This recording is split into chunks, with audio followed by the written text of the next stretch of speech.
Okay, Assalamualaikum warahmatullahi wabarakatuh and good morning class. So, kita teruskan we are still masih lagi berada di bahagian chemical properties of alkenes, di mana in the previous lesson kita dah membincangkan this part guys G. 12.2G, di mana in this 12.2G apa yang you all dah diajar adalah berkaitan dengan electrophilic addition reaction yang berlaku pada alkenes. Basically there are 5 reactions involved. Ada 5 reactions yang terlibat. You all telah pun diajar untuk the first 3 kan? Untuk the first 3, yang ni hydrogenation dan juga yang 2 ni adalah halogenation. Dalam this lesson right now kita akan terus sambung dengan hydrohalogenation dan tengoklah kalau sempat kita akan masuk hydration. Dan kelas, kenapa saya nak fokus pada these two, hydrohalogenation dan juga hydration ini, because these two reactions ada lagi 2 mekanism. Maksudnya setiap satu tu ada satu mekanism. Guys, yang kita akan tengok. Mekanism number 3 dan juga mekanism number 4. Kelas. Jadi without further ado, so kita teruskan dengan hydrohalogenation of alkenes. Alright.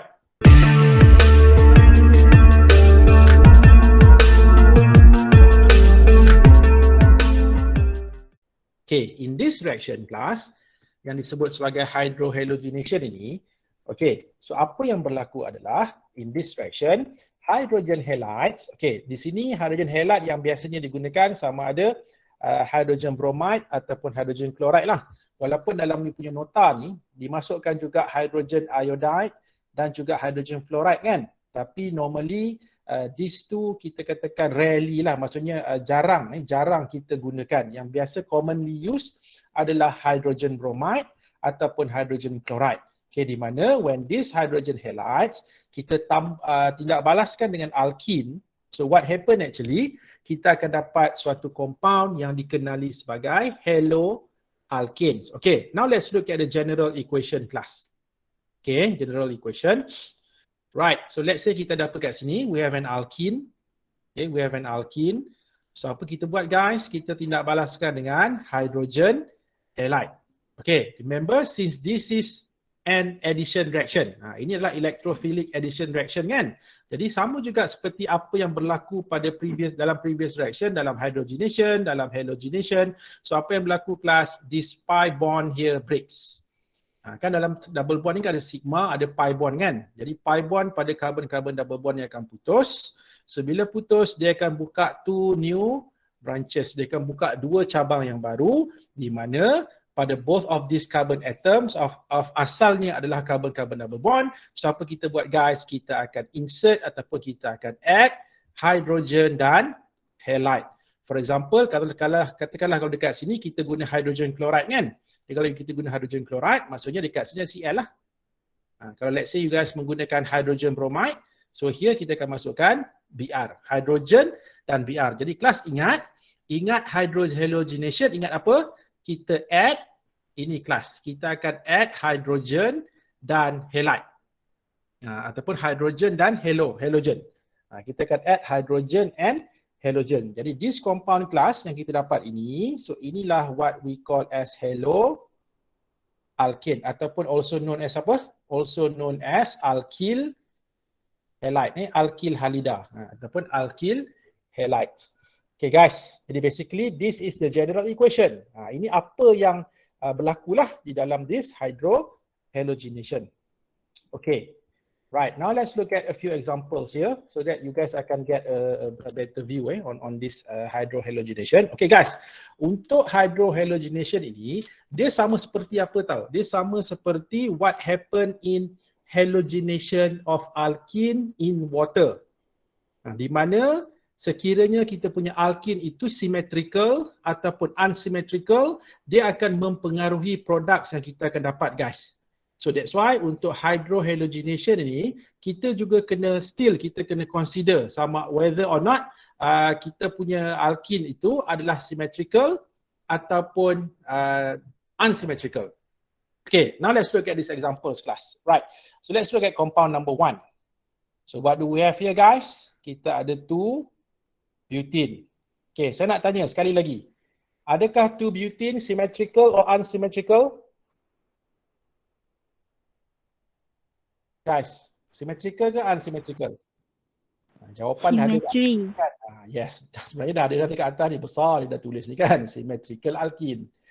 Okey, tak apalah, saya ulang balik sekali lagi, mungkin for those yang belum lagi diperkenalkan kan, apa maksud symmetrical, apa maksud unsymmetrical kan, dia macam ni kelas Okey, so sila dengar betul-betul Okey, dia macam ni.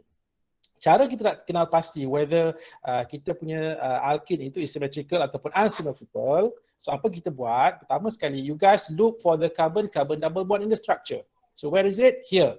So this is the carbon-carbon double bond. And then apa you all buat? Kita bahagi dua compound ni like this. Okay, and then cuba you all tengok. Sebelah kanan dengan sebelah kiri, is it the same? Sama tak? Sama kan? Ni dia ada C, dia ada H, dia ada CH3. And this carbon of another carbon-carbon double bond ni, kan of the other carbon atom ni, of the carbon-carbon double bond, nampak tak? Dia pun sama juga, bonded dengan H, bonded dengan CH3. So meaning that, guys, this 2-butene is a symmetrical alkene. It is a symmetrical alkene.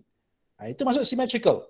Okay, nanti kita akan tengok pula contoh what if kalau alkene itu unsymmetrical. Okay, untuk symmetrical alkene, there shouldn't be any problem. There should be, maksudnya takkan ada masalah. Okay, there shouldn't be any problem. Why? Because untuk symmetrical alkene, tak kisah kita, okay, you guys ingat dalam hydrohalogenation tadi, kita add apa? Kita akan add hydrogen dan halogen. Jadi dalam case symmetrical alkene, regardless of whether dekat sini you tambah H, you tambah X, ataupun ini you tambah X, you tambah H, tetap at the end of the day, class, we are still going to get the same product. Kita akan dapat produk yang sama. Contohnya lah, contohnya kat sini, nampak tak dia tindak balaskan dengan hydrogen iodide. Kan, hydrogen iodide. Okay, walaupun secara praktikalnya reaction ini tak berapa digalakkan lah sebab dia agak slow, tapi tak apalah sebab ni on paper kan, tak ada masalah, kita boleh tulis dia equation kan. Okay, apa akan berlaku kat sini kelas? So kita tahu pi bond dia akan putus. Jadi apa kita akan buat? Dia akan buka 2 new branches kat sini. Dia akan buka 2 cabang yang baru. So kita akan tambah apa? Kita akan tambahkan hydrogen dan iodine. Ataupun boleh juga you guys tambah dekat sini iodine, sini you tambahkan hydrogen. So that's why class, this is the product yang kita akan dapat. Satu saja. Tak ada major minor product guys. There is no major product, there is no minor product. Satu saja. The one and only product adalah ini sahaja. Nampak tak? Ini kalau symmetrical alkene. Sama juga dengan case yang kedua ni kelas. Kita ada cycloalkene. So in this case kita ada cyclopentene kan. Pun sama juga. Putuskan pi bond. Okay, and then apa berlaku? Sini you buka 2 cabang yang baru. So satu you masukkan H, satu you masukkan bromin. So kita akan dapat bromo cyclopentane guys. Nampak tak? Kita akan dapat bromo cyclopentane di mana both of this adalah apa tadi? Haloalkene. Ini cyclohaloalkene. Okay, bentuk cyclic. Okay, so ini adalah haloalkene lah. Haloalkene yang rantai lurus ni bukannya cyclic. Okay guys, nampak tak? Ini for the case of symmetrical alkenes. Okay, sekarang ni guys, let's look at propene. Okay, class, is propene symmetrical or unsymmetrical? Unsymmetrical. Yes, propene is an unsymmetrical alkene. Saya dah bagi tahu tadi macam mana kita nak identify. Ni alkene ni kita bahagi 2 like this. Tengok sebelah kanan, tengok sebelah kiri. Tak sama kan? Tak sama. Sebila tak sama, confirm this is an unsymmetrical alkene. Jadi sekarang ni kelas, what if kalau this alkene is unsymmetrical? Macam mana kita nak predict apakah produk yang akan terbentuk apabila kita lakukan hydrohalogenation? Kalau symmetrical, tak ada masalah. You masukkanlah dekat mana-mana carbon of the carbon-carbon double bond yang kita putuskan pi bond tu, kita akan dapat the same product. Tetapi guys, for the case of unsymmetrical alkene, saya ulang balik sekali lagi, for the case of unsymmetrical alkene, there is a rule yang kita kena follow. Yang kita kena ikut sekiranya kita nak tentukan apakah products of hydrohalogenation ni. Okay, and this rule guys, dia dikenali sebagai inilah dia. Cuba you all sebut ni. Macam mana you nak sebut nama ni? Siapa volunteer nak sebut? Markovnikov's rule. Yes, Markovnikov. Markovnikov's rule. Markovnikov's rule. Okay, so this is the rule. Apakah rule ini? Inilah rule yang kita gunakan untuk kita nak predict apakah major products of hydrohalogenation sekiranya when it comes to unsymmetrical alkene. Okay guys, sebelum kita pergi pada macam mana kita nak predict produk ni dulu, let's look at the rule itself. Apa itu kan Markovnikov's rule ni? Okay, dan kalau you all tengok pada your tutorial question, cuba belik soalan tutorial you all sekejap. Cuba tengok question number 5 guys. Tutorial 12B, question number 5A. Sila buka sekarang. Okay, nampak tak soalan 5A apa? State Markovnikov's rule. States Markovnikov's rule. So inilah dia guys, kita nak tengok dulu. Apakah rule ni is all about? Kan? Dan jadi saya akan ceritakan juga siapa Markovnikov ni. Kan? Nanti kita akan tengok kejap lagi. Okay guys, so now let's look at the rule itself. Apa itu Markovnikov's rule? Okay, dia macam ni. Bila kita akan apply this Markovnikov's rule ni guys, apabila when it comes to addition of hydrogen halide to an unsymmetrical alkene, di mana kita akan apply this rule. Why? Because we want to determine which haloalkane, the product lah, produk kita kan haloalkane kan. So which haloalkane yang akan jadi major product, which haloalkane yang akan jadi minor product. Okay, macam case propene tadi kan. Propene tadi, katakanlah kalau kita tidak balaskan dengan HX. Jadi the question here is right now, so H dan X ni shall be added to which carbon of the carbon-carbon double bond? Adakah hydrogen akan ditambah pada this carbon, katakanlah ini carbon number 1, ataupun adakah hydrogen akan added to carbon number 2?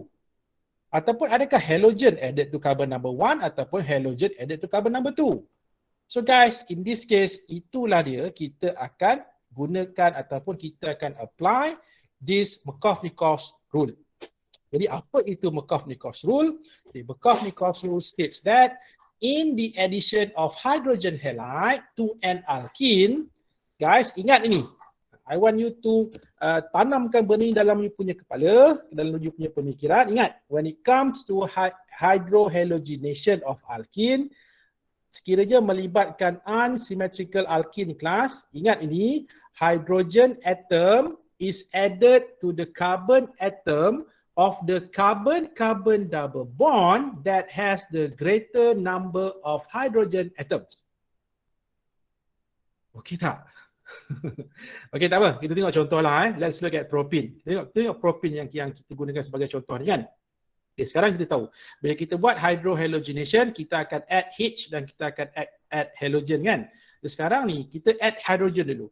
So hydrogen akan added to which carbon? Jadi according to Markovnikov's rule, this hydrogen from the hydrogen halide, okay, is going to be added to carbon atom of the carbon-carbon double bond. Mana? Ini carbon-carbon double bond kan? Jadi hydrogen, ingat kelas, hydrogen akan ditambah pada carbon of the carbon-carbon double bond yang mempunyai greater number of hydrogen atom. Okay, sekarang cuba kita tengok dalam propene ni kan. Ini carbon number 1, carbon number 2, carbon number 3.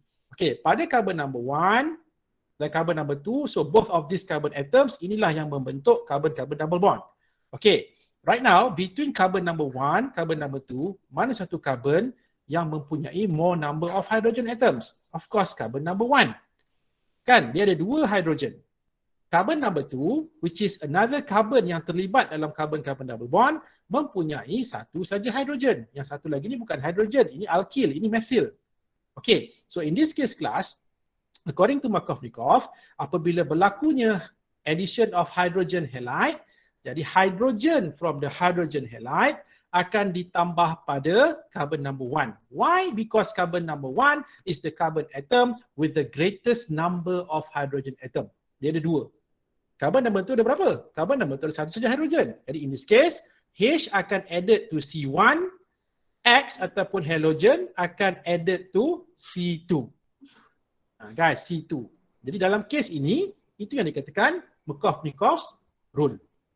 Okay, kita tengok contoh lah. Hopefully you guys akan lebih nampak lah lepas ni. Saya akan berikan a few examples dan kita akan cuba tengokkan juga beberapa contoh soalan tutorial you all yang berkaitan dengan application of Markov-Nikov. Right guys, so inilah dia guys, the man behind this Markov-Nikov rule. Okay, he was a Russian. Sama macam apa guys? Sama seperti Saidzev kan. Saidzev juga seorang daripada Rusia lah. Ini pun Russian juga, dia Mr. Markov-Nikov. Dan inilah nama dia guys, Vladimir Vasilyevich Markov-Nikov. Ataupun kadang-kadang dia juga nama dia eja macam ni. Kan? Markov-Nikov. Bukan Makau Okey, Markov-Nikov. Tapi tak kisahlah sebutan dia macam mana pun, still bunyinya lah Markov-Nikov kan, Markov-Nikov. Dan itulah dapat nama Markov-Nikov rule. And this Mr. Markov-Nikov actually he was a Russian chemist. So ni sedikit tentang siapa yang memperkenalkan kepada kita this rule. Okay guys, jadi back to the rule tadi. Right. So kita tengok macam mana kita nak apply. How to apply this Markov-Nikov rule. Now let's look at a few examples. Okay guys. Right. So nampak ini satu contoh. Okay. So kita ada apa kat sini guys? Kita ada propin kan? Okay. Ini contoh yang sama. Okay. Cuma ini kita lebih spesifik lah. Sebab tadi kita buat secara umum saja. Okay. Sekarang kita ada propin. So kita tahu propin kat mana carbon-carbon double bond dia. Carbon number 1, carbon number 2 kan? Ini adalah double bond, ini carbon number 3. Okay guys. Jadi bila berlaku reaction, nampak tak? Kita buat apa kat sini? Kita buat hydrohalogenation, kita tindak balaskan propin dengan hydrogen bromide. Okay, jadi according to Markov-Nikov's rule tadi, so hydrogen is added to which carbon? Nampak tak guys? Carbon number 1 ada 2 hydrogen. Carbon number 2 ada 1 saja hydrogen. So that's why when it comes to the product form C, nampak tak? Hydrogen is added to carbon with greater number of carbon double bond with greater number of hydrogen atom. Excuse me. And then bromine here is added to carbon with fewer ataupun carbon with less number of hydrogen atom. So that's why bromine is added to carbon number 2. But still guys, kita akan dapat apa ni? Halo alkane. So nampak tak guys? Ini especially when it comes to unsymmetrical alkene. So this is what we are going to do. Kita akan apply Markov-Nikov rule. Okay, jadi ingat kelas Jadi Markov-Nikov rule states that bila kita buat hydrohalogenation of alkene ini, hydrogen atom from the hydrogen halide is added to the carbon atom of the carbon-carbon double bond that has the greater number of hydrogen atoms. So itulah dia kelas Markov-Nikov rule. Okay, tengok pula contoh yang seterusnya. Okay, kalau tadi kita ada propin, seterusnya guys, kita ada 2-methyl propin. Okay. So let's say ini carbon number 1, ini carbon number 2, ini carbon number 3 lah kan, ini the longest carbon chain kan. Okay, right. So kita ada 2-methyl propin guys. Okay, saya nak tanya, hydrogen is added to which carbon? Carbon 1 or carbon number 2 guys? Cepat. Kalau kita apply Markov-Nikov rule, okay, come on. Hydrogen akan ditambah dekat mana? Kan sekarang kita tahu kan, pi bond ini akan putus, dia akan buka dua branching yang baru kan. Sekarang ni hydrogen masuk kepada carbon mana guys? Carbon 1 atau carbon number 2? Carbon number 2. Carbon number 2? Kenapa pula carbon number 2?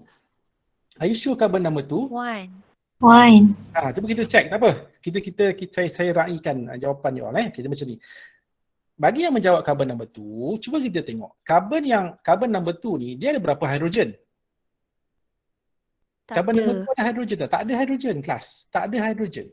Carbon number 1 ini saja yang ada hidrogen. In fact, dia ada 2 hidrogen. Kan? So therefore, carbon number 1 has more hydrogen compared to carbon number 2. Okay, you guys jangan tengok pada this carbon dengan this carbon. Ini tak terlibat. Sebab apa tak terlibat? Sebab dia bukanlah carbon di dalam carbon-carbon double bond. Dia tak terlibat. Kita fokus pada carbon atoms of the carbon-carbon double bond sahaja. Jadi bila kita putuskan pi bond, jadi maksudnya this carbon mempunyai more hydrogen kan. Jadi H is added here, Br ataupun bromine is added here. Nampak tak kelas? Jadi kita akan dapat, inilah dia kita punya haloalkane. Okay. Kalau you guys nak, bolehlah you guys nak namakan tu kan. Kita akan ada apa ni? 2-bromo, 2-methyl-propane. Kita akan ada 2-bromo, 2-methyl-propane. Daripada alkene, kita dapat haloalkane. Okay, good try everyone. Okay, tengok pula compound yang seterusnya guys. Example 2 yang kedua ni. Okay, so kali ni mana carbon number 1? So ini carbon number 1 This is carbon number 1. Ini carbon number 2. Ingat lagi tak kenapa saya nomborkan ni sebagai carbon number 1? Sebab dia ada substituent. Yes, good. Sebab ada substituent, so priority must be given to that carbon. Priority kita kena bagi pada carbon tu. Jadi ini carbon number 1, ini carbon number 2 kan. Okay, jadi sekarang ni bila kita buat hydrohalogenation, so kita tahu kan apa akan berlaku. Asalnya ada pi bond dekat sini. So pi bond akan putus kan. Bila pi bond akan putus, dia akan buka 2 new branching like this. Soalannya sekarang guys, H akan masuk kat carbon mana? Itu. Yes, so H akan masuk pada carbon number 2. Jadi dekat sini akan masuk bromin pula, bukan bromin, klorin kan. Hati-hati tengok apa hydrogen halide yang kita guna. Okay guys, jadi klorin akan masuk sini. Jadi inilah dia. Okay, jangan confuse kenapa saya tak tunjukkan hidrogen tu, sebab ini kan skeletal structure kelas. Skeletal structure kita tak tunjukkan kan hidrogen. Tak apa, why not? Kalau you guys nak tunjukkan juga boleh je. Masuklah hidrogen kat sini. Okay, ingat kenapa? Sebab kita tengok carbon number 2 ada berapa hidrogen?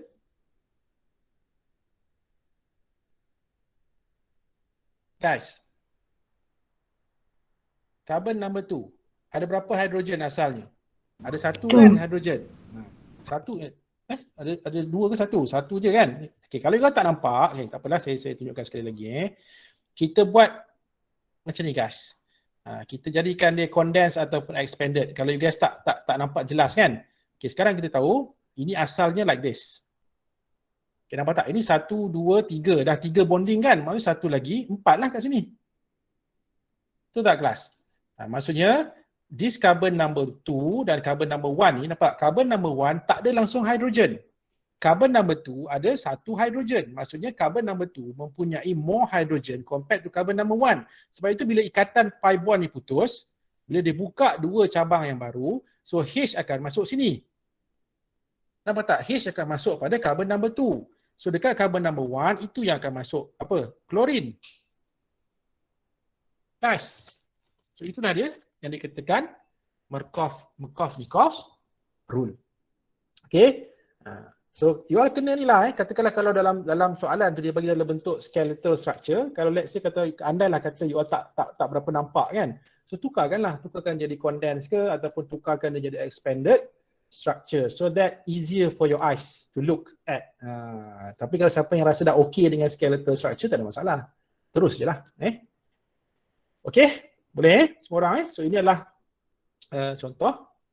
Right, and then seterusnya guys, kita pergi pada soalan tutorial. Okay, now let's look at another question daripada your tutorial 12B, alkenes. Now let's look at question number 6.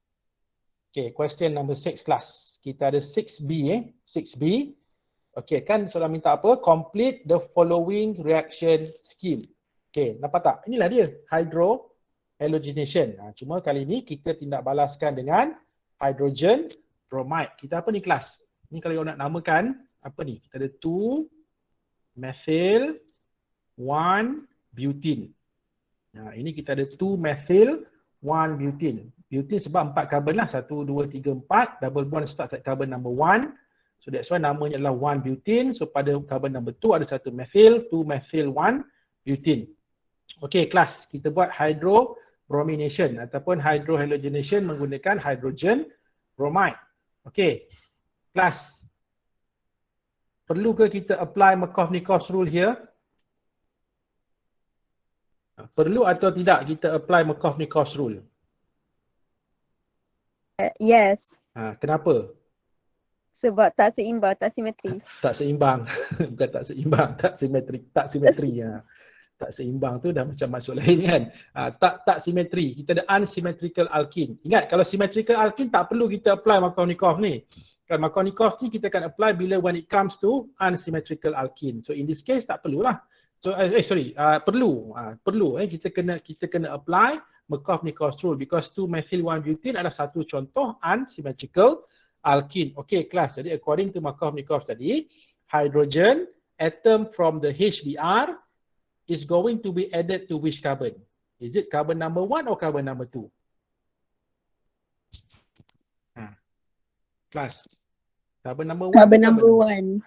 Yeah, good. Dia akan ditambah pada carbon number 1. Okay, sebab apa? Sebab kalau kita tengok, carbon number 1 ada 2 hydrogen. Carbon number 2 tak ada hydrogen langsung. Jadi maksudnya bila this pi bond here breaks, guys, inilah. Jadi hydrogen akan masuk sini. So bromine akan masuk kat sini. Okay. Ini dikatakan Markov-Nichols rule. Okay, kelas nampak tak? So inilah dia. Dikatakan application of Markov-Nichols rule. Okay, seterusnya kelas. Alright. Okay. Seterusnya. Okay, saya nak tanya pada all semua satu soalan ini. Okay. Sekarang kita tahu kan, bila kita tengok tadi, Markov-Nichols rule kata apa? Bila kita buat, kita ada satu unsymmetrical alkene and then bila kita lakukan hydrohalogenation kan. Jadi according to this Markov-Nichols rule, dia bagi tahu hydrogen atom daripada hydrogen halide tadi is added to the carbon atom of the carbon-carbon double bond that already has the greater number of hydrogen atoms. Okay, so you all nak tahu tak kenapa?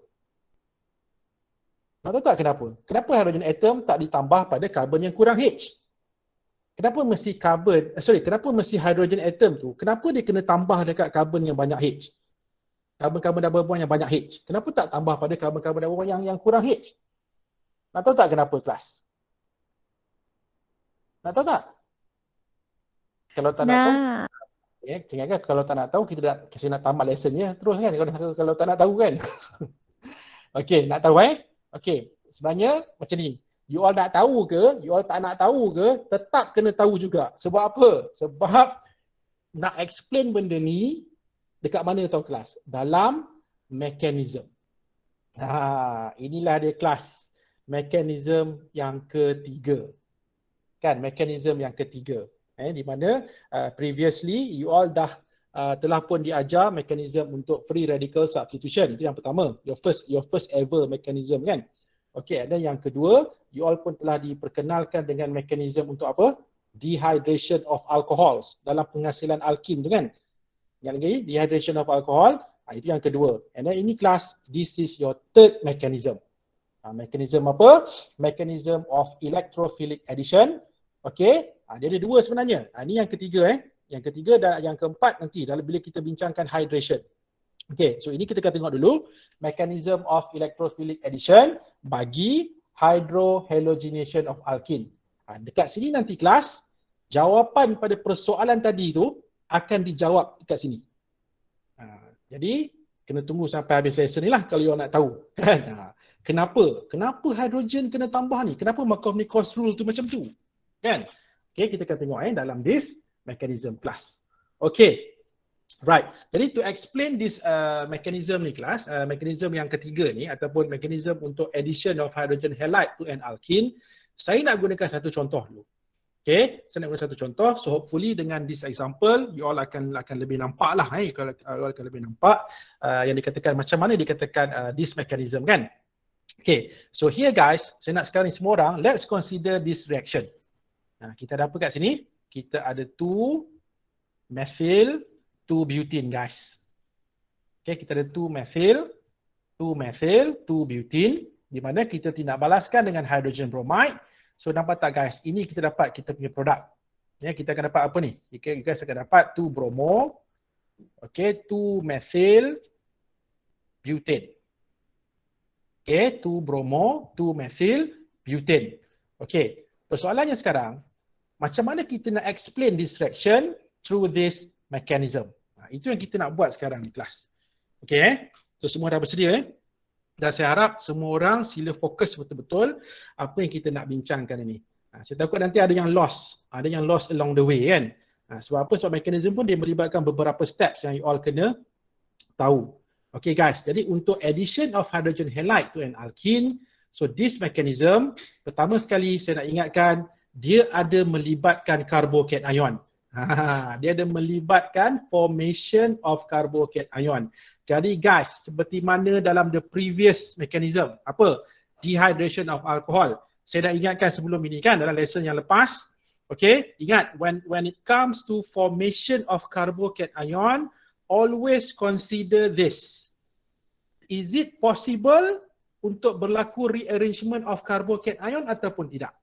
Kalau it is possible, kita kena buat carbocation rearrangement dulu. Apa contoh carbocation rearrangement kelas? Sama ada kita akan buat 1,2 methanide shift ataupun kita akan buat 1,2 hydride shift.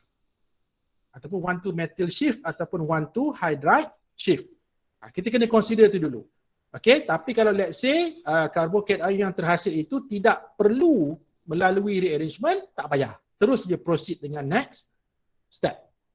Okay, kelas ingat bukan untuk mekanisme ni saja dan juga mekanisme sebelum ni. Apa-apalah lepas ni, kalau you all buat apa-apa mekanisme, sekiranya melibatkan formation of carbocation, always consider berlaku ataupun tidak carbocation rearrangement. Kalau ada, buat rearrangement dulu, lepas tu baru sambung dengan next step. Kalau tak boleh buat apa rearrangement, barulah kita terus proceed dengan next step. Okay, sekarang kita cuba tengok. Dalam this reaction, ada atau tak ada. Berlaku atau tidak this carbocation rearrangement. Itu jadi kita akan tengok kelas. Okay. Right. So dalam this mechanism, untuk this hydrohalogenation of hydrohalogenation of alkene ini, the first step adalah, nampak tak kelas? First step dia saja dah formation of carbocation. Jadi kita kena consider lah lepas ni kan, berlaku atau tidak rearrangement kan. Okey, jadi macam mana sekarang kita tengok dulu macam mana terbentuknya this carbocation. Okey, sekarang semua orang dah tahu. When it comes to alkene kan, alkene ada carbon-carbon double bond. So you all pernah diajar sebelum ni, carbon-carbon double bond ni apa guys? Carbon-carbon double bond ni dia bersifat nucleophilic. Kan? Tahu nucleophilic? Nucleophilic means dia kaya dengan elektron. Okay, jadi bila kaya dengan elektron, so apa yang berlaku adalah guys, apabila alkene bertindak balas dengan hydrogen bromide. Okay, alkene bertindak balas dengan hydrogen bromide. Okay, sekarang semua orang tengok pada hydrogen bromide dulu. Hydrogen bromide, kita tahu hydrogen bromide is a polar molecule. Kan? Hydrogen bromide is a polar molecule. Kenapa polar molecule? Because hydrogen atom is bonded to bromine atom and bromine atom is more electronegative than hydrogen atom. And that makes the bond here is polar. Kalau you all lukiskan polar arrow tu kan dia macam ni kan. Maksudnya dia punya mu dia not equal to 0. Kan? Ingat lagi tak? Last semester ni you all belajar kan? Okay. And then maksudnya this is a polar molecule. So bila polar molecule, that's why this hydrogen akan jadi partially positive. Dan this bromine atom here dekat HBr ni akan jadi partially negative. Jadi guys, bila berwujudnya dua zon yang berbeza macam ni, apa berlaku? Kawasan dekat H ni kelas, dia akan jadi apa? Dia akan jadi electrophilic site. Dia akan jadi electrophilic site. Kenapa electrophilic site? Sebab dekat hidrogen ni, dia jadi kurang elektron. Kenapa? Sebab semua elektron dia bertumpu dekat bromin. Kan? Semua elektron itu bertumpu dekat bromin, so itu menjadikan this kawasan dekat hidrogen ini sangat-sangat kurang dengan elektron. Jadi, bila berlaku macam ni, apa akan jadi tahu? Apabila HBr bertindak balas dengan alkene. Okay, sekarang kita tahu alkene ada carbon-carbon double bond. Dan carbon-carbon double bond ni pula adalah nucleophilic site. Nampak tak guys? Ini nucleophilic site. Hidrogen ini adalah electrophilic site. Apa jadi guys bila nukleofil jumpa elektrofil? Nukleofil ni dia tak boleh jumpa elektrofil. Dia jumpa elektrofil, dia rasa simpati. Sebab apa? Sebab alamak, elektrofil ni tak cukup elektron lah. Aku tak boleh lah, tak boleh tengok lah elektrofil ni kan. Kesian tengok tak cukup elektron kan. Macam tu lah kelas. Maksudnya itu sifat nukleofil. Dia tak boleh jumpa elektrofil. Bila jumpa elektrofil, dia akan bagi elektron. Macam tu lah kalau kita cuba nak create satu cerita kan, supaya you all lebih nampak kan tentang apa yang berlaku ni kan. Okay, jadi what happen guys, macam ni tau. Apa yang berlaku, dekat carbon-carbon double bond kan ada sigma, ada pi electrons kan. Pi bond kan, jadi pi bond itu dibentuk oleh pi electrons. Jadi apa yang berlaku guys, the pi electrons daripada alkene akan diberikan kepada mana? Dia akan beri kepada this hydrogen atom.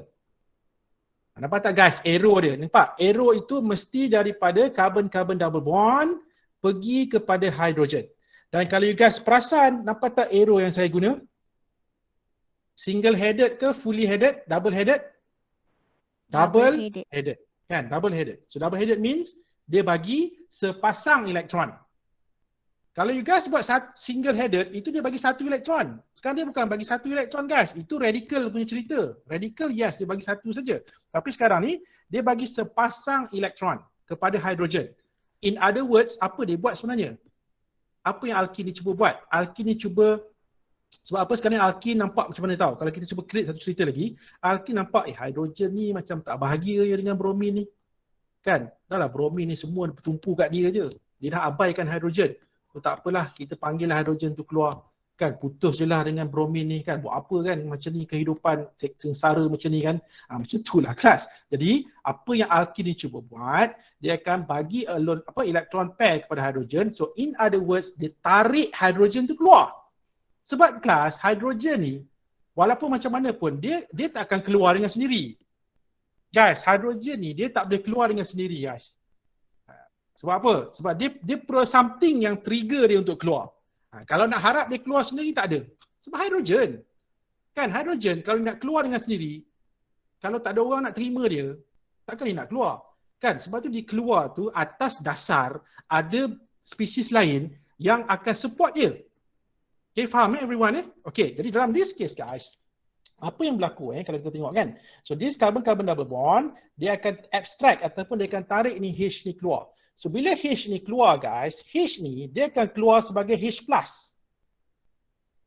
Nampak tak? Kenapa dia keluar sebagai H+? Sebab nanti dia akan terima sepasang elektron daripada carbon-carbon double bond.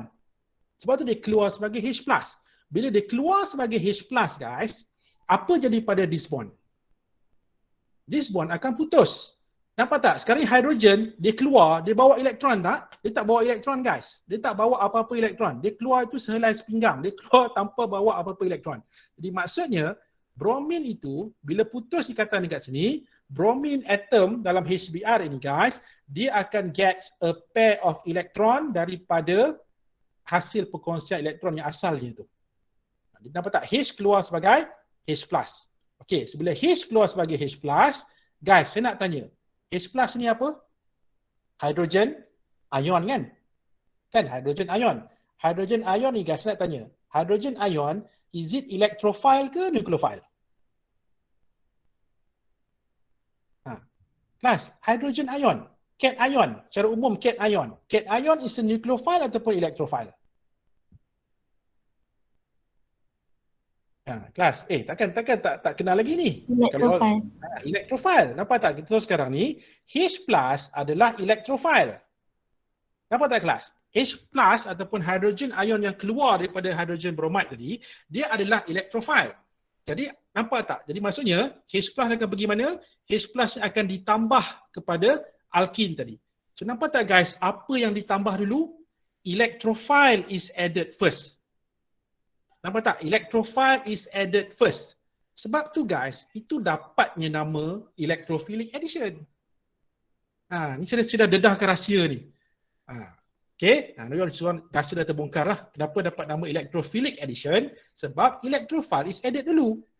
Electrophile yang masuk dulu dekat alkene tu. Guys, electrophile yang masuk dulu.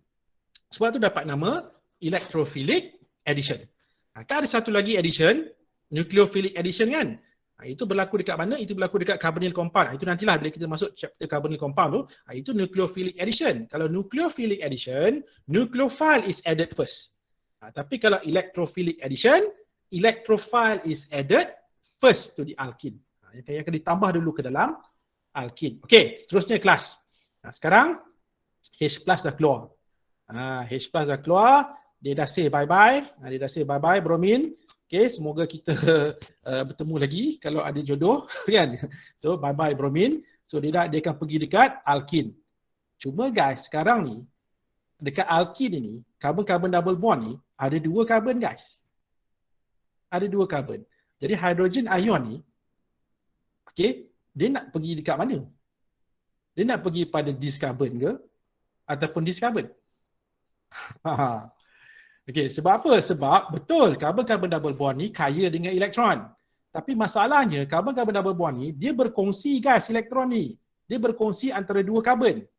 Jadi sekarang ni bila H+ ni dah keluar, dah makin complicated pula dia punya plot twist cerita ni kan. Jadi sekarang ni kelas H+ ni nak pergi mana? Adakah dia akan pergi pada saya padamkan dulu. Okay, adakah dia akan pergi kepada this secondary carbon ataupun dia akan pergi pada this tertiary carbon? Guys, cuba kita relate dengan Markov-Nikolsky rule Okay, Markov-Nikolsky rule kata apa? Bila kita buat hydrohalogenation kan of alkene, hidrogen tambah dekat mana? Karbon yang paling banyak H. Karbon banyak H kan? Sekarang cuba kita tengok.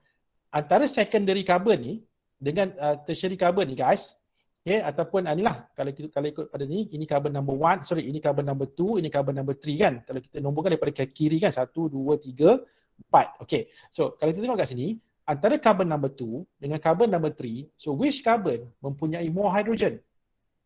3. Carbon number 3 kan, dia ada satu hydrogen. Carbon number 2 langsung tak ada hydrogen.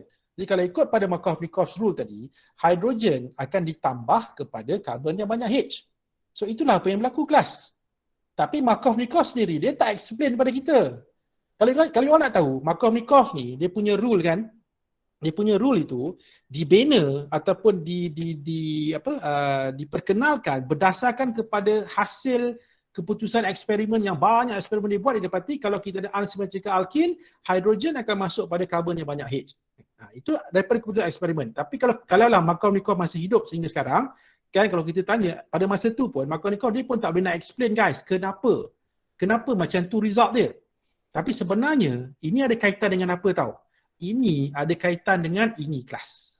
Carbocation. Sekarang kita tengok kenapa hidrogen mesti kena masuk pada karbon yang banyak H. Kita tengok kelas dalam kes ini hidrogen akan masuk dekat mana? Hidrogen akan masuk kepada, nampak tak kelas? Ni, dia akan masuk pada this carbon. Kenapa? Sebab kalau dia masuk pada this carbon, nampak tak kelas? Dia hasilkan carbocation apa ni? Tertiary carbocation. Guys, tertiary carbocation. Guys tengok kalau this hydrogen yang keluar tadi ni kan, dia masuk dekat carbon number 2. Tengok, saya lukiskan Kalau dia masuk dekat carbon number 2, guys, okay, kalau dia masuk dekat carbon number 2, kita akan dapat apa tahu? Kita akan dapat macam ni. CH3, CH3, ni kan, nampak? Hydrogen masuk kat carbon number 2 kan? So apa jadi? Kita akan dapat this carbocation. Ini kelas apa ni kelas? Ini carbocation kelas apa? Secondary carbocation. Nampak tak? Nampak tak kelas? Kalau dia masuk, kalau hidrogen pergi pada karbon yang kurang H, apa akan berlaku? Dia akan menghasilkan carbocation yang less stable. Tapi kalau hidrogen itu pergi kepada karbon yang banyak hidrogen, carbon double bond yang banyak hidrogen, so dia akan menghasilkan more stable carbocation. Guys, dalam suatu tindak balas kimia, organic reaction lah for example, dia akan prefer untuk hasilkan something yang more stable. Kenapa? Sebab benda yang more stable ini, dia senang nak dihasilkan. Jadi bila senang nak dihasilkan, sebab itu dalam this case, dia akan prefer untuk hasilkan more stable carbocation instead of less stable carbocation. Dan sekarang orang kena tahu, dalam reaction ini, sebenarnya secondary carbocation ini pun dihasilkan juga. Cuma dia dihasilkan dengan kuantiti yang tak banyak. Sebab apa? Sebab dia susah. So dalam kes ini, that's why dia akan prefer untuk produce tertiary carbocation in class. So that's why in this case, class itulah the reason dia sebenarnya. Itulah dia guys, jawapan pada persoalan besar tadi tu. Kenapa hydrogen is added to carbon with more number of hydrogen atom? Carbon double bond with more hydrogen atom. Reason dia because dalam dia punya mekanisme, dia akan menghasilkan more stable carbocation. Dalam kes ini nampak tak guys, dia hasilkan apa? Tertiary guys. Tertiary carbocation ni apa? Inilah carbocation yang paling stable di dunia ni. Kan, the most stable carbocation ion, tertiary carbocation ion. Terus dia dah hit dia terus dapat tertiary carbocation ion. Ini dah macam grand prize ni kan, terus hadiah utama kan, terus dapat tertiary carbocation ion. Okey, so nampak tak kelas? Itulah dia reason dia kan, kenapa. Okey, and then apa jadi pada bromin ni guys? Nampak tak bromin yang keluar ni kan, dia putus. So bromin ini pula dia akan keluar sebagai bromide. Apa ni? Ini bromide ion. Okey, nampak tak guys bromide ion. Okey, yang datang ni daripada hidrogen bromide. Okey, seperti mana yang saya dah bagi tahu awal-awal tadi, saya dah bagi peringatan kan. Apabila terbentuknya carbocation ion, kita kena consider apa kelas? Kita kena consider apa? Possible tak berlakunya rearrangement kan? So dalam kes tertiary carbocation ion, you rasa akan buat tak rearrangement? Guys, dia akan buat tak carbocation ion rearrangement? Is it possible? Tak. Kenapa tak? Sebab carbocation ion, tertiary carbocation ion kan yang dah paling stable. Kelas, kan dia dah carbocation yang paling stable adalah tertiary carbocation ion. Jadi that's why in this case tidak ada any carbocation ion rearrangement because the tertiary carbocation ion is already the most stable carbocation ion. So no need for this carbocation ion untuk kita katakan untuk go through this carbocation ion rearrangement. Tapi sekiranya kelas, andai kata kita punya carbocation ion itu adalah primary, kita tengok boleh tak dia rearrange jadi secondary ataupun boleh tak dia rearrange jadi tertiary. Ataupun let's say kalau kita punya carbocation ion itu adalah secondary carbocation ion, kita tengok boleh tak dia rearrange jadi tertiary. So kalau boleh, buat rearrangement dulu. Kalau tak boleh buat rearrangement, mungkin kalau dia buat rearrangement pun dapat sama ada benda yang sama ataupun lagi kurang stable, so dia tak buatlah rearrangement. Tapi kalau dia boleh buat rearrangement, dia akan buat rearrangement. Sama ada dia akan buat 1,2 hydride shift ataupun dia akan buat 1,2 methyl shift. Apa? Nanti saya akan tunjukkan juga contoh yang melibatkan yang ada rearrangement di kelas ni. Nanti kita akan tengok contoh yang lain. Okey, jadi seterusnya tak adalah. Bila tak ada rearrangement, so kita terus proceed dengan step number 2. Step number 2. Okey, so apa berlaku dekat step number 2? Okey, step number 2 ni, okey, saya suka namakan this step sebagai return of the X. Kenapa saya kata return of the X? X ni apa? X ni bekas lah. You guys tahu kan?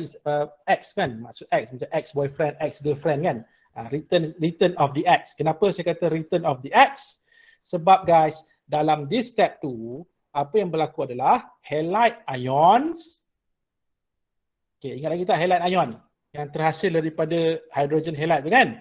Apa berlaku? Dia akan bertindak balas dengan carbocation ion by donating an electron pair. Okey, macam ni. Okay, kita balik semula pada mekanisme tadi. Dapat tak? Tadi kita dah dapat kan? Kita dah dapat tertiary carbocation ion. Kita dah dapat bromide. Okey, sekarang you all tahu kan bromide ni apa? Bromide ini adalah halide. Halide ni apa? Halide adalah anion. Anion itu apa? Anion adalah nucleophile. Guys, anion adalah nucleophile. Okey, ini apa? Ini carbocation ion. Carbocation ion itu apa? Carbocation ion adalah electrophile. Nampak tak? Jadi sekarang ni dalam step 1 tadi kita menghasilkan electrophile dan nucleophile. Saya dah bagi tahu tadi kan? Nucleophile ni apa? Nucleophile ni adalah spesies yang mendermakan lone pair. Jadi sekarang ni apa yang berlaku? Jadi saya kata return of the X tadi. Bromide ni asalnya kan daripada HBr. Dia dah putus dengan hidrogen asalnya kan? Lepas apa berlaku? Dia kembali semula guys. Okay? Dia kembali semula. Jadi, sekarang kita tahu nucleophile kaya dengan elektron. Carbocation ion guys, tak cukup elektron. Tak cukup berapa elektron? Tak cukup sepasang elektron. Jadi apa yang berlaku? Itu digunakan istilah nucleophilic attack. Maksudnya this halide akan attack this carbocation ion.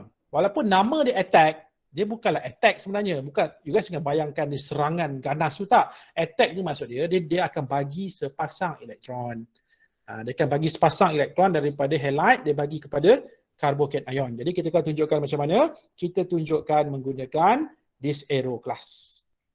Okay, jadi daripada bromide, nampak So dia akan gives a pair of electron to this carbocation dan secara tak langsung bila dia bagi sepasang elektron tu, kan, soalnya kalau orang bagi hadiah ni apa tujuannya?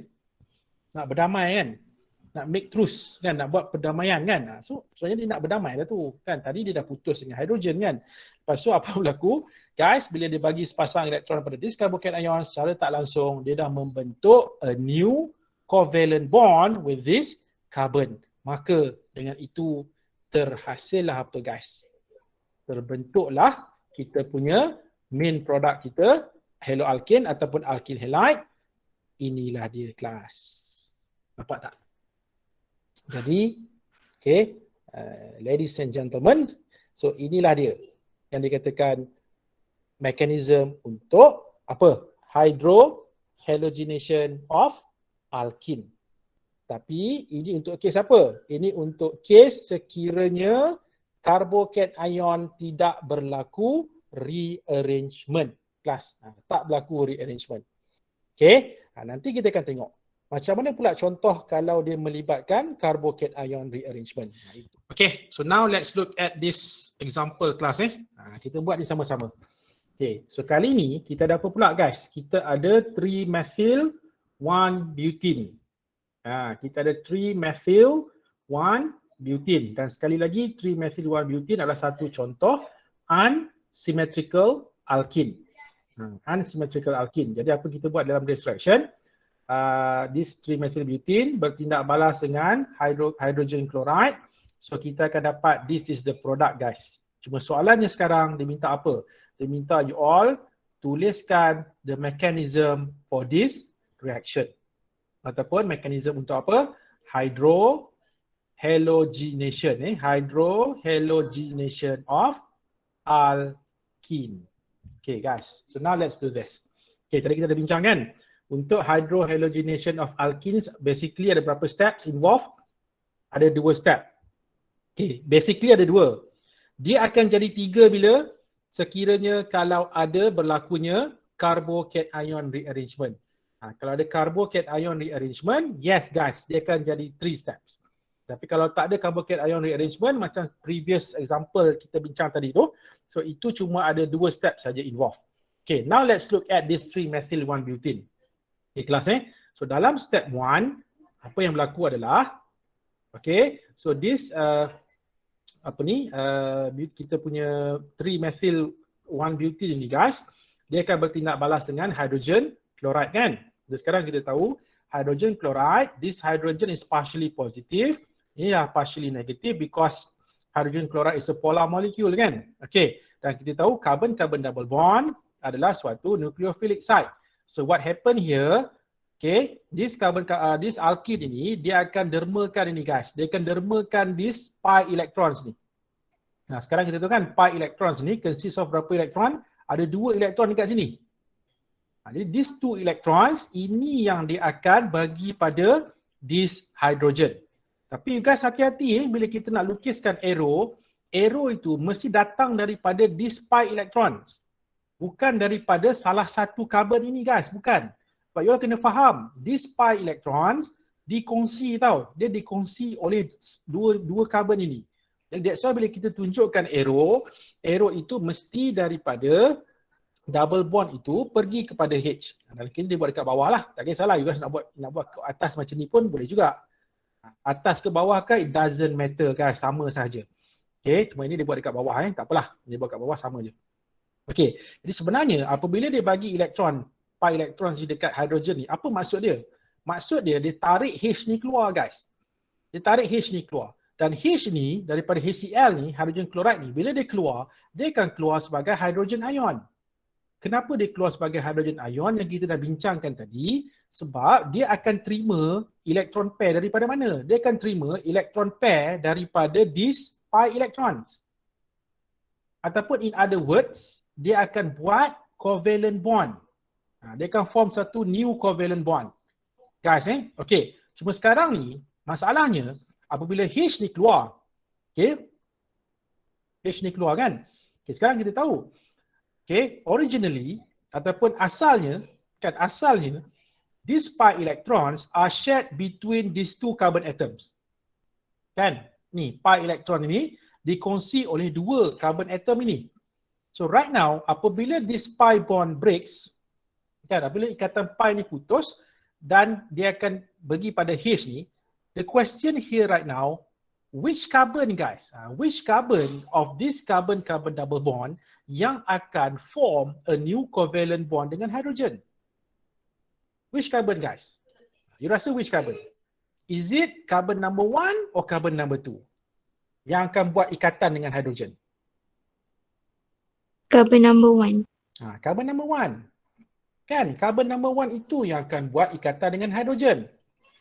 Okey, dan apabila carbon number 1 buat ikatan dengan hydrogen, kita tengok apa berlaku gelas kita akan dapat ni. Nampak apa berlaku? Ini akan putus lah. Nampak tak? Ikatan antara hidrogen dengan klorin akan putus dan dia akan putus secara apa ni kelas? Secara heterolitik. Dia akan putus, ataupun kita katakan berlakunya heterolitic cleavage here. So klorin dia akan keluar sebagai chloride. Nampak tak? So sekarang kita tengok apa jadi pada alkin. Okay, jadi right now H yang keluar ni dia akan pergi dekat mana kelas? H ni akan masuk pada this carbon. Sebab tu this carbon, you guys tengok dia jadi apa? Dia jadi CH3. Nampak tak? Asalnya CH2.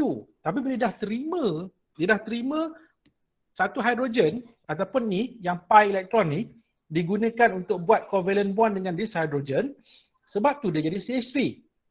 Dan kalau you tengok pula apa jadi pada carbon number 2. Kalau kita tengok macam ni lah asalnya kan. Saya besarkan sekejap. Okay, nampak tak? Asalnya, kalau you tengok kan, ni carbon number 1, ni carbon number 2 kan. So sekarang ni guys, bila pi bond ni putus, pi bond ini dia dah putus, elektron itu digunakan dekat mana? Dia digunakan oleh carbon number 1 untuk buat new covalent bond dengan hydrogen yang datangnya daripada hydrogen chloride. Okey, dan apa yang berlaku? Asalnya pi electrons tu kan dikongsi oleh dua carbon ini, carbon number 1 dan carbon number 2 kan? Okey, so bila this carbon number 1 dah buat covalent bond dengan hydrogen, so apa jadi pada carbon number 2? Carbon number 2 jadi tak cukup elektron. Dan dia tak cukup berapa kelas? Dia tak cukup sepasang elektron. So what do we call that species? Itulah dia akan jadi carbocation. Nampak tak kelas? Sebab dalam kes ini, carbon number 2 akan jadi carbocation. Inilah yang kita akan dapat. Nampak ni kelas? Dan carbocation yang terbentuk ini, nampak tak? Carbocation kelas apa? So this is a secondary carbocation. Okay, ingat lagi tak? Saya dah bagi tahu sebelum ni kan? Apabila terhasil sahaja carbocation, apa kita kena buat kelas? We need to consider whether berlaku atau tidak carbocation rearrangement. Okay, sekarang ni kita tahu kan? Kalau tertiary tak ada masalah. Tertiary dah tak perlu lagi berlaku rearrangement sebab itu yang paling stable. Tapi kalau primary, secondary kita kena tengok. Is it possible untuk dia berlaku rearrangement supaya dia boleh jadi more stable carbocation? So in this case guys, kita tengok untuk this secondary carbocation, you rasa boleh tak berlaku rearrangement kelas? Boleh. Okay. Yang kata boleh tu dia akan buat which rearrangement? Dia akan buat apa kelas? Dia akan buat 1,2 hydride shift ke? Dia akan buat 1,2 methyl shift. Ni, adakah dia akan buat 1,2 hydride shift? Ataupun dia akan buat 1,2 methyl shift?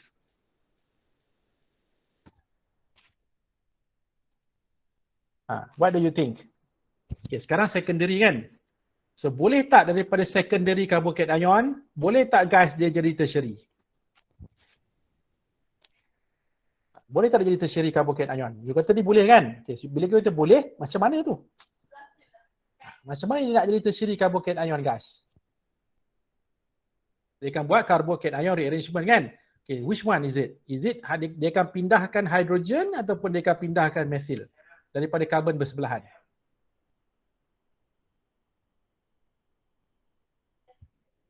Okay. Nampak? Ke masih tak berapa jelas lagi? Tak apalah, saya explain je lah.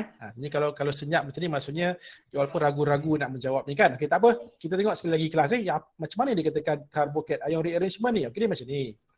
So hopefully lepas saya explain ni semua dah akan lebih nampak Okey, dia macam ni kelas. Right. Sekarang ini carbocation ion kan. So ingat kelas, bila kita cerita pasal carbocation ion rearrangement ni, ingat rearrangement hanya boleh berlaku di antara karbon yang bersebelahan sahaja. Contohnya kan, inilah secondary carbocation ion. So rearrangement itu dia akan datang daripada karbon yang sebelah dia. Mana karbon yang bersebelahan dengan this carbocation ion? Dua saja. Mana? This carbon, this carbon. Guys, dua saja. Karbon yang dua ni boleh tak terlibat? Tak boleh. Sebab dia bukan bersebelahan. Dia sebelah-sebelah. Dia sebelah-sebelah tak boleh. Dia mesti directly sebelah. Ataupun kita katakan next door neighbor. Memang jiran sebelah. Contohnya kalau you all bilik 201, yang bilik 202 boleh. Bilik 208 tak boleh. Macam tu guys, tak boleh. Dia mesti betul-betul bersebelahan. Itu yang dikatakan boleh buat rearrangement. Sebab tu dapat nama 1, 2 tu kelas. So 1, 2 ni merujuk kepada mesti bersebelahan, adjacent carbon atoms. Jadi right now ada dua saja, this carbon dengan this carbon. Okey, sekarang ni kita tengok antara dua carbon ni. Okay, kalau kita tengok, this carbon, boleh tak dipindahkan apa-apa dekat this carbocation ion? This carbon ni cuma ada apa kelas? Dia cuma ada hidrogen saja. Nampak tak? So kalau dipindahkan, sekejap kita ambil contoh lah Kalau saya lukiskan kat sini. Okay, nampak Ini asalnya. Okay, ini asalnya. CH3. Dia ada H kat atas. Okay, CH3 kan? Okay, kelas. Nampak You tengok pada yang saya lukiskan ini. Okay, nampak tak? Asalnya ini kan carbocation ion. Okay, sekarang ni dia ada dua saja karbon yang bersebelahan dengan this secondary carbocation ion. Which carbon ada dua-dua tu? This carbon dengan this carbon. So nampak tak? So karbon yang pertama ni, okay, ataupun primary carbon ini kelas, dia cuma ada apa? Dia cuma ada hidrogen saja. So katakanlah kelas, apa dia buat? Dia pindahkan hidrogen dia daripada this carbon to this carbocation ion. Ataupun dia buat apa kat sini? Dia buat 1, 2 hydride shift. Ataupun 1, 2 hydrogen shift ni. Ataupun hydride shift. Kan dia pindahkan this hydrogen to this carbocation ion. Okay, so apa berlaku kelas? Dekat sini akan jadi ada hydrogen. So apa jadi pada this carbon? This carbon pula akan jadi carbocation ion. Dan cuba you all tengok, ini carbocation ion kelas apa? Ini adalah primary. Kelas asalnya secondary. Lepas tu jadi apa? Primary. So, possible ke berlaku macam tu? Tak adalah, sebab bila kita cerita pasal rearrangement of carbocation ion, dia mesti daripada less stable kepada more stable carbocation ion. So in this case guys, this carbon, dia takkan buat rearrangement, dia takkan buat shifting lah. Maksudnya bukan this carbon guys, not this carbon. So apa lagi carbon yang ada? Sebelah dengan this carbocation ion. Carbon ni kan? Guys, this carbon kan ni? This carbon here. Okay, sekarang ni this carbon pula, dia ada apa? Dia ada hydrogen, dia ada methyl. Nampak tak guys? So katakanlah kalau dia pindahkan hydrogen dia pindahkan to this carbocation ion. Okay. Nampak tak guys apa ni?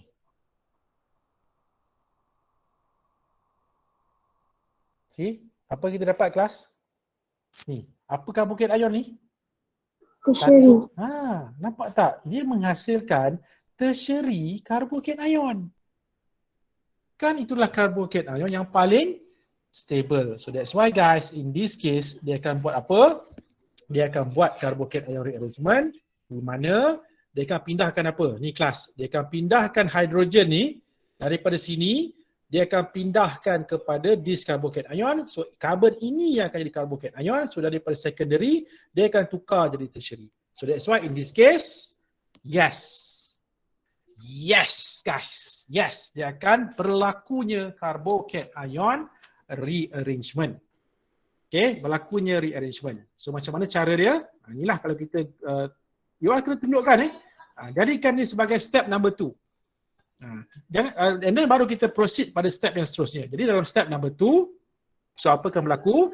This secondary carbocation ion, dia akan buat 1, 2 hydride shift. ataupun 1,2 H shift, ya, ataupun guys boleh tulis macam ni lah, 1,2 H shift like this pun boleh juga, ataupun 1,2 hydride shift. Okay, right, and then dia akan pindahkan mana guys? Ni, this hydrogen here. So ini dia akan, okay, sekarang saya nak tunjukkan macam mana nak tunjukkan arrow Dapat tak guys? Macam mana kita tunjukkan arrow? Okay, kenapa arrow tu mesti daripada this bonding? Sebab dekat bonding ni ada berapa elektron? Ada 2 elektron kan kat sini. So inilah dia akan pindahkan daripada here to this carbocation ion. Ataupun in other words, dia dah buat a new bond daripada this bonding dengan this carbon, dia buat hydrogen ni buat ikatan dengan this carbon. Jadi apa berlaku? This carbon pula jadi tak cukup sepasang elektron. Sebab itu dia juga akan jadi carbocation ion. Cuma kelas dia adalah apa kat sini? Dia adalah tertiary carbocation ion, which is kita katakan more stable. Sebab tu in this case dia akan buat carbocation ion rearrangement kelas. Jadi keep in mind benda ni. Hati-hati kelas. Apa-apa mekanisme lepas ni, kalau ada melibatkan carbocation ion, sentiasa kita kena consider whether berlaku atau tidak this carbocation ion rearrangement.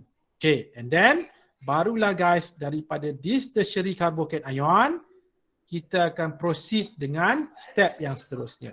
So apa step seterusnya? Yang saya ajar tadi tu kan, return of the X tadi kan. Inilah dia, apa berlaku seterusnya. Remember, chloride ni yang dihasilkan dalam step 1 tadi, dia akan kembali guys. Dia akan kembali.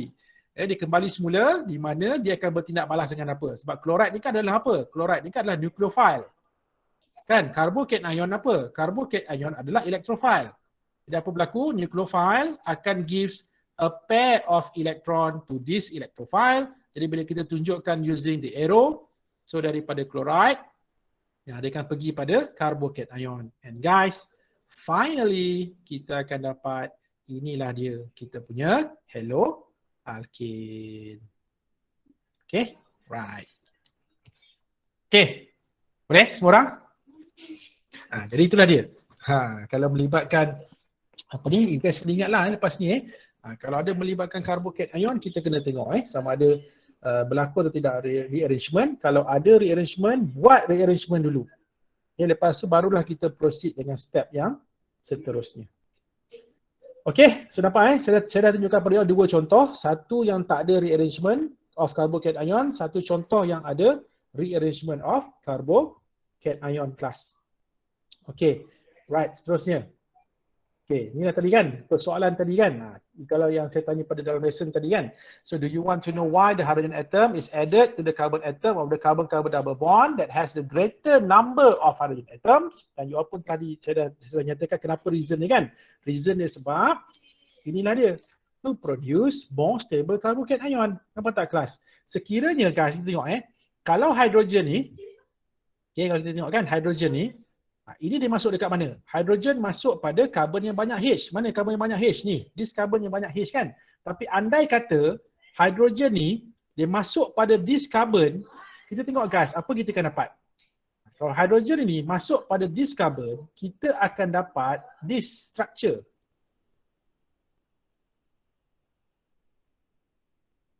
Guys, apa ni? Kita akan dapat primary carbocation ion.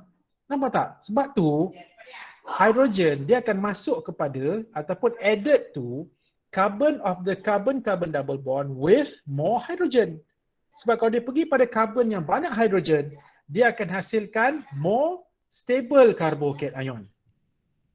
Guys, cuba kita letakkan diri kita dalam position alkene ni guys. Kan? Mesti kita pun nak benda yang stable. Siapa suka benda yang tak stable? So that's why in this case, sebab tu dia prefer untuk hydrogen itu masuk kepada carbon yang banyak hydrogen. Sebab dia tahu kalau dia masuk pada carbon yang banyak hydrogen, so dia akan menghasilkan more stable carbocation ion. So that's the reason class. Itulah sebab dia kenapa ataupun sebab kepada Markov-Nikov's rule itu. Kenapa dalam hydrohalogenation, why hydrogen atom actually is added to carbon of the carbon-carbon double bond with greater number of hydrogen atom.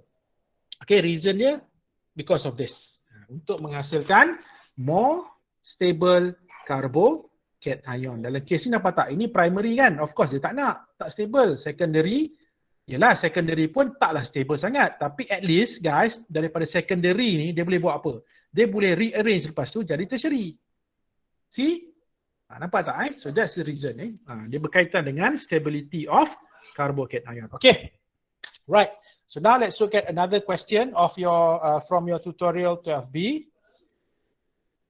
Okay, now let everybody please look at question number 5. Okay, question number 5B. Okay. So kita dapat kat sini kelas, kita ada 2-methyl propene reacts with hydrogen bromide, okay, to form a haloalkane.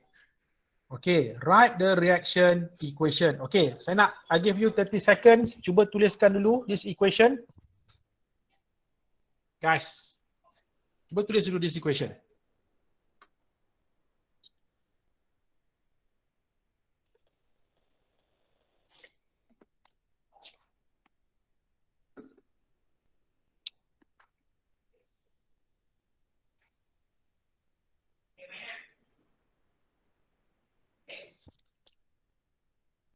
Equation belum lagi mechanism guys. Equation. Dia nak reaction equation. Okay, ingat lagi tak general equation ni macam mana? Ni kita ada alkene. So kalau tindak balaskan dengan hydrogen halide, kita akan dapat apa? Kita akan dapat haloalkane kan? Inilah ni general equation secara umum. Cuma sekarang ni kita punya alkene apa? Kita punya alkene adalah 2-methyl propene. Cuba you all buat ni.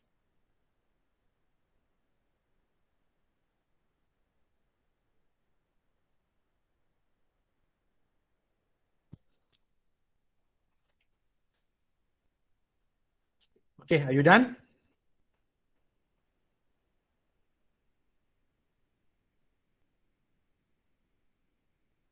Dah Okay. Right, kita cuba check kan, betul tak? Pertama sekali lukis dulu guys 2-methyl propene. Okay, so inilah dia. 2-methyl propene.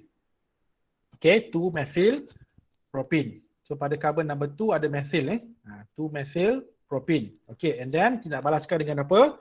Kita tindak balaskan dengan hydrogen bromide. Hati-hati kelas tengok pada apa yang diberi. Kalau hydrogen bromide HBr lah, kalau hydrogen chloride HCl. Okay, to form a haloalkane kan? Okay, do keep in mind guys, this 2-methyl propene adalah symmetrical ataupun unsymmetrical alkene? Is it symmetrical atau unsymmetrical?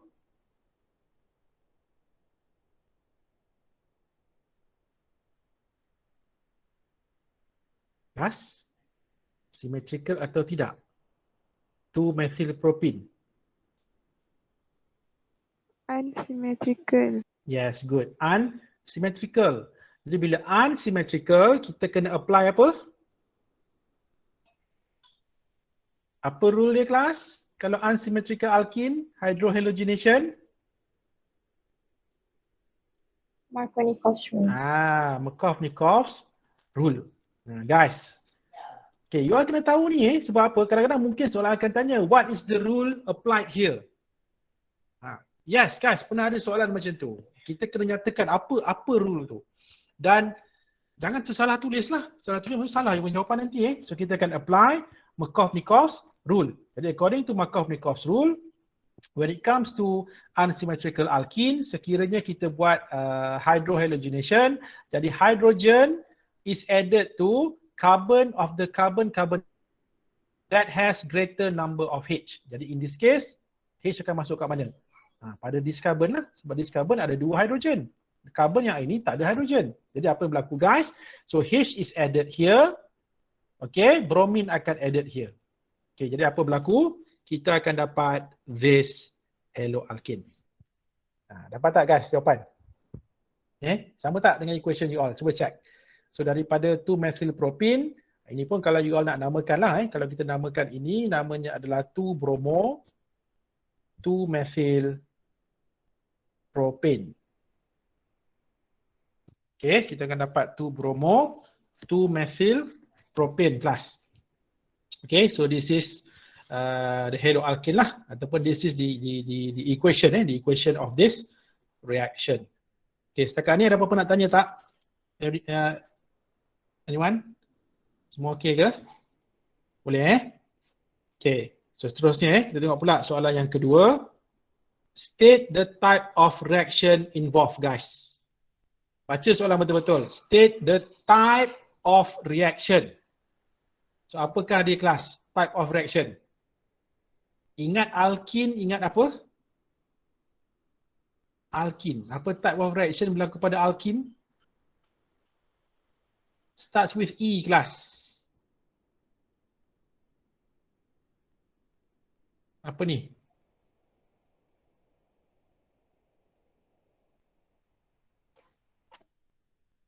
Kelas, apa dia? Right, type of reaction.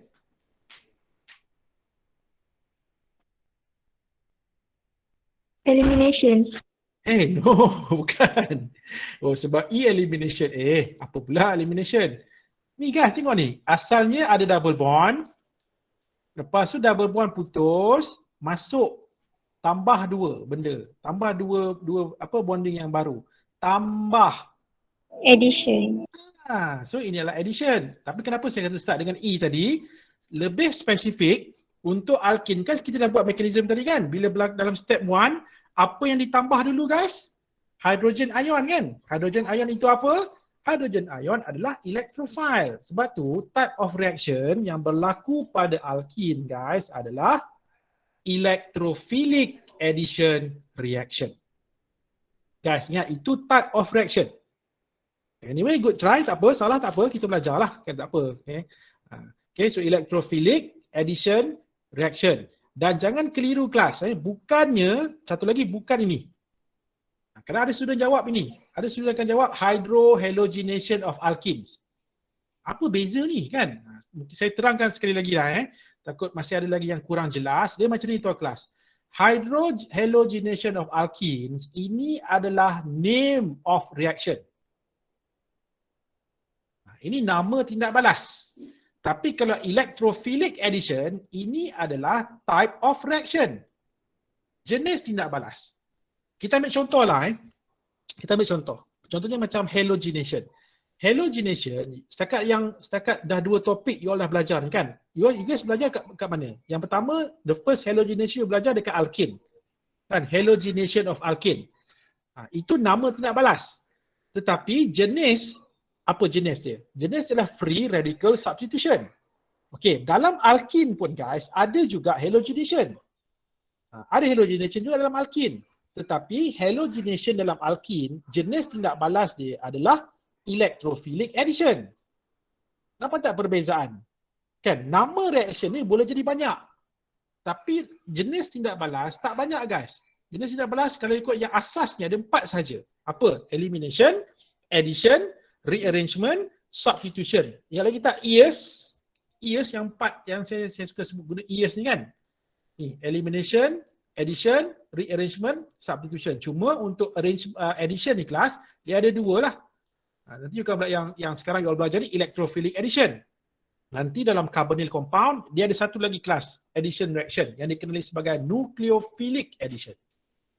Okay, jadi I hope everyone dah tak keliru lagi apa beza antara type of reaction dengan name of reaction. So in this case soalan minta jenis tindak balas. Jadi type of reaction adalah electrophilic addition reaction dan bukannya hydrohalogenation of alkene. Okay kelas Alright, seterusnya kita pergi kepada bukan Okay. Right. Ini dah dia. Apa yang you all baru je belajar ni kan. Okay. So write the reaction mechanism. Okay, cuba kita buat sama-sama kelas. Let's do this together. Okay. So apa step 1 dia? Apa step 1 dalam this hydrohalogenation of alkene? Tengok peta. Carbocation ion. Formation of carbocation ion. Okey, sekarang kita tunjukkanlah macam mana terbentuknya carbocation ion ni guys. Jadi kita ada alkene. Okey, ini adalah 2-methylpropene tadi kan. So bila bertindak balas dengan hydrogen bromide. Okay, sekarang kita tahu hydrogen bromide is a polar molecule dan dia ada partially positive hydrogen. Dan carbon-carbon double bond adalah nucleophilic site. Jadi apa berlaku? This alkene, dia akan dermakan sepasang pi electrons dia kepada hydrogen. Okay, and then secara tak langsung, dia akan tarik hydrogen tu keluar lah. So hydrogen tu akan keluar sebagai H+. Dan apa berlaku pada ikatan antara hydrogen dengan bromin? Ikatan itu akan putus secara heterolitik. Okay, and then this hydrogen guys, dia akan pergi ke mana? Dia akan pergi ke mana? Ni, hydrogen ni dia akan buat new covalent bond dengan mana ni? Ni. Dengan this carbon number 1 ataupun dengan carbon number 2? Number 1. Dia akan buat Number ikatan one. dengan carbon number 1. Sebab apa? Sebab reason dia because, inilah dia, nampak tak ni? Formation of carbocation ion, maksudnya dia mestilah hasilkan carbocation ion yang stable. Nampak tak? Kalau hydrogen masuk pada carbon number 2, kita akan dapat primary carbocation ion. Tapi kalau hydrogen masuk pada carbon number 1, nampak tak guys? Kita dapat apa? Tertiary carbocation ion, which is the most stable carbocation ion. Carbocation yang paling stable. Sebab tu dia akan masuk pada carbon yang banyak hydrogen. Okey. Ingat, bila dapat carbocation ion, kena buat apa dulu guys? Kena time out dulu. Kena pause dulu sekejap. Kenapa? Kita check. Dalam kes ini, kelas berlaku tak rearrangement? Tak. Tak berlaku rearrangement. Sebab apa? Tertiary. Tertiary kelas yang paling stable, jadi tak perlulah lagi. Tak perlulah lagi buat carbocation ion rearrangement. Selamatlah you all. Selamatlah kan. Kuranglah kerja sikit kan. Jadi maksudnya, tak perlu buat rearrangement. So terus guys, okay, dia akan proceed dengan next step. Okay, next step. Cuma dekat sini jangan lupa lah ni bila bromine ni putus, kerana ada student lupa nak tulis ni. Ni bromide ni juga kena tunjukkan juga dalam step 1. Nanti dia akan kembali kan kat mana? Dalam step yang seterusnya kan. Okay. Jadi step yang kedua, dia tak adalah kelas dia tidak berlaku any carbocation ion rearrangement, dia terus pergi kepada final step.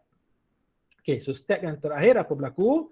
Remember bromide tadi yang terhasil kan? So bromide ini akan attack this carbocation ion, dia akan bagi sepasang elektron pada this carbocation ion, and finally class kita akan dapat kita punya produk. Okay, so inilah dia. Kita akan dapat apa? 2-bromo, okay, 2-methyl propane. Okay, so nampak tak? Actually mekanisme taklah susah sangat kan? Saya rasa you boleh faham kan? Dia punya, kalau you ikut step by step you boleh nampak kan? Jadi inilah dia guys, yang dikatakan mekanisme untuk hydrohalogenation of hydrohalogenation of alkenes untuk kita dapat haloalkane. Okay. Okay, I think we are done with this question. Guys, seterusnya kita pergi kepada reaction yang seterusnya. Okay. Macam ni pula. Okay, you all dah familiar dengan Markovnikov. Kan? You all dah familiar dengan Markovnikov. Dia ada satu lagi reaction class di mana kita kena apply bukan Markovnikov. Kita kena apply anti-Markovnikov. Aduh, hai, apa pula ni anti-Markovnikov ni? Tadi dah Markovnikov, anti-Markovnikov pula. Okay, dia macam ni. Saya terus pergi pada ni Kita terus pergi kepada sekejap, saya nak terus pada contoh lah, lebih senang. Okey, kalau Markovnikov's rule tadi, apa? Bila kita ada unsymmetrical alkene, hydrogen added pada carbon yang banyak H. Halogen masuk pada carbon yang kurang H kan? Itu Markovnikov's rule. Tetapi guys, kalau anti-Markovnikov's rule, anti bukan anti. Kan kalau kata anti makcik Markovnikov lah. Bukan. Anti, melawan, opposite. Opposite of Markovnikov's rule. Anti-Markovnikov's rule. Okay. Bila kita akan apply anti-Markovnikov's rule guys? So dengar ni betul-betul. Okay. Anti-Markovnikov's rule ni kita akan apply bila? Apabila kita ada alkenes. Ingat ni, kita ada alkenes yang bertindak balas dengan hydrogen bromide. Guys, ingat ini. Mesti hydrogen bromide. Hydrogen chloride, hydrogen iodide, hydrogen fluoride itu tidak akan berlaku anti-Markovnikov. Ingat ini hydrogen bromide. Dan syarat dia guys, reaction tersebut mesti ada peroxide. Mesti ada peroxide. Apa peroxide? Ini dia punya general formula dia. R R. R ni alkil lah kan. ROR ini peroxide. Ataupun yang paling common kita guna hydrogen peroxide. Hydrogen peroxide is this HOOH. Ini adalah hydrogen peroxide ataupun inilah dia H2O2. So kelas ingat kalau you all ada alkin tindak balas dengan HBr kan, lepas tu ada peroxide ni, ingat tindak balas itu akan ikut anti-Markov-Nikov rule. Dia akan ikut anti-Markov-Nikov. Tapi kalau alkin tindak balas dengan HBr tapi tak ada peroxide, itu Markov-Nikov. Itu Markov-Nikov. Tapi kalau alkin dengan HBr ada peroxide, itu adalah anti-Markov-Nikov. Jadi apa maksud anti-Markov-Nikov ni? Dia opposite, dia terbalik. Dia akan jadi macam ni kelas. Okey, dia akan terbalik di mana hydrogen atom of HBr ni, hydrogen atom of HBr ni akan attach ataupun bonded to carbon yang kurang hydrogen. Nampak tak? Dia opposite of Markov-Nikov kan? Kalau Markov-Nikov, hydrogen pergi pada carbon yang banyak H. Tapi dalam kes HBr peroxide ni, hydrogen of HBr akan pergi kepada carbon yang kurang hidrogennya. Itu adalah anti-Markov-Nikov. Okey, kita tengok contoh inilah satu contoh. Okey, yang umum lah general equation here. See, kita ada alkin, unsymmetrical alkin. Nampak tak? Kita tidak balaskan dengan HBr. Nampak tak ni guys? Ada apa kat sini? Peroxide. So that's why bila ada peroxide, maksudnya hydrogen is added to carbon with less number of hydrogen atom. So which carbon? This carbon. Dia ada satu. Kan carbon yang ini ada dua kan? Kalau ikut Markov-Nikov, sepatutnya hydrogen akan masuk dekat sini. Itu kalau tak ada peroxide. Tapi bila ada peroxide, apa berlaku kelas? H here akan added to this carbon. So that's why nampak tak? Ni, dia masuk dekat sini guys. Ni. Sebab tu kita akan dapat macam ni. Inilah dia yang dikatakan anti-Markov-Nikov rule. Okey, semua orang Okey, kita tengok contoh lah Kita tengok satu contoh. Right, okey, so kita dapat kat sini, kita ada methyl cyclopropene. Okey, methyl cyclopropene. So nampak tak guys, kita tindak balas dengan HBr. Ada apa ni? Peroxide kan? So bila ada peroxide, jadi apa berlaku kalau saya lukiskan dekat sini? Okey, nampak tak? Jadi double bond ni akan putus. Okey, nampak tak? Hydrogen akan masuk kat mana kelas? Which carbon? Carbon number 1 ke carbon number 2? Carbon mana yang kurang H sekarang ni? 1. Carbon number 1. Jadi dalam kes ni, hydrogen akan masuk sini, bromin akan masuk sini. Sebab apa? Sebab anti-Markov-Nikov. Ini anti-Markov-Nikov. Kalau Markov-Nikov, yang macam mana you all belajar sebelum ni lah. Tapi sebab ada peroxide, dia akan ikut anti-Markov-Nikov. Jadi juga saya akan dapat macam ni. Okey, semua orang Okey, ini yang pertama. And then contoh yang kedua. Okey.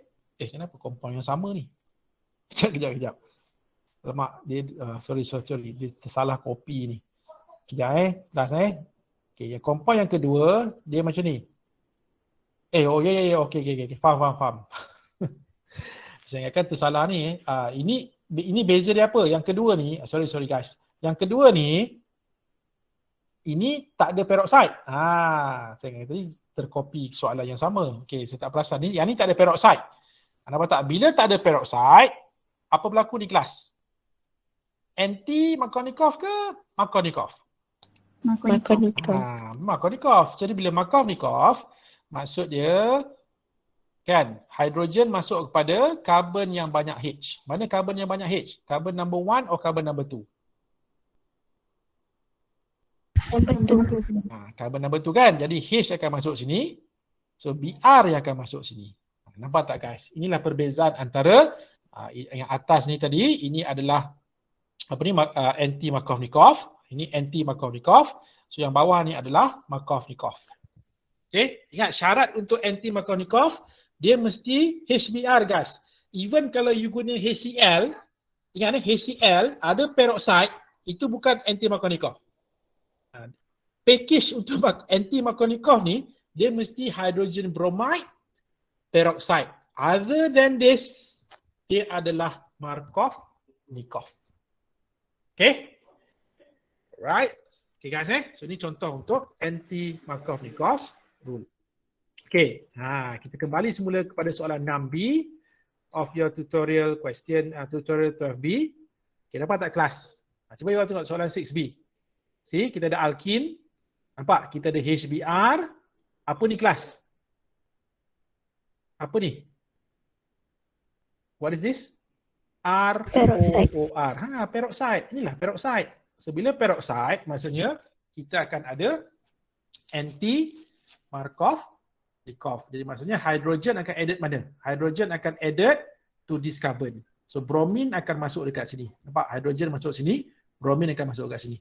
So, kita akan dapat this compound plus. Okay? Jadi juga kena hati-hatilah. Kena tengok sama ada reaction kita tu adakah dia Markov-Nikov ataupun anti-Markov-Nikov.